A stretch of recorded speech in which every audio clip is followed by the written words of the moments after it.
एक बार एक गांव में कुछ छात्र गुरुकुल में शिक्षा ग्रहण कर रहे थे। शिक्षक को कोई वेतन नहीं मिलता था, लेकिन जो भी चाहिए होता था छात्र अपने माता पिता के घर से या भीख मांगकर प्राप्त कर लेते थे। यही व्यवस्था थी। इस गुरुकुल में एक गरीब लड़का पढ़ता था। कुछ दिनों बाद उसके गुरु के पिता की पुण्यतिथि थी, इसलिए उसने अपने सभी छात्रों से अनुरोध किया कि आप मेरे लिए योगदान के रूप में क्या लाएंगे। ब्राह्मण ऐसे शिक्षक थे जो वैदिक शिक्षा के लिए कभी शुल्क नहीं लेते थे।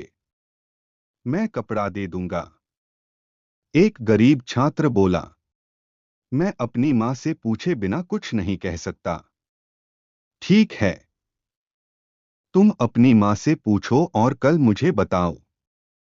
मेरी प्यारी मां, मेरे सभी सहपाठियों ने शिक्षिका को विभिन्न प्रकार के योगदान देने का वादा किया है। मैं क्या वादा करूं? मेरे प्यारे बेटे, हम इतने गरीब हैं कि हम कुछ भी नहीं दे सकते। लेकिन भगवान दीना बंधु हैं, गरीबों के दोस्त। अगर वह तुम्हें कुछ देते हैं तो तुम वादा कर सकते हो। कहाँ है वह? खैर, मैं समझता हूं कि वह जंगल में है। दीना बंधु भाई। दीना बंधु, तुम कहाँ हो भाई? और फिर भगवान कृष्ण आए। तुम क्यों बुला रहे हो? मुझे क्या वादा करना चाहिए? आप वादा करते हैं कि आप दही उपलब्ध कराएंगे।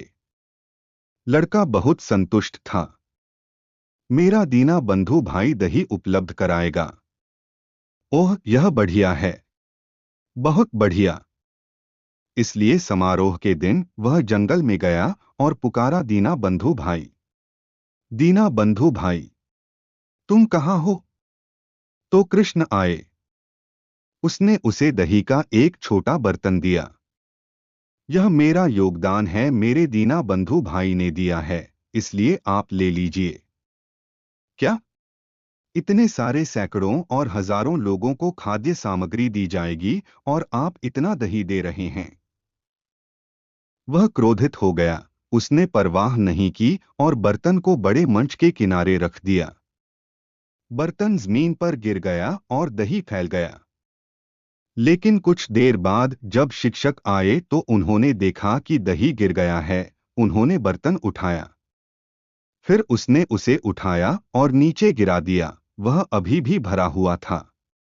और यही प्रयोग कई बार करने के बाद, ओह, यह दही आध्यात्मिक है।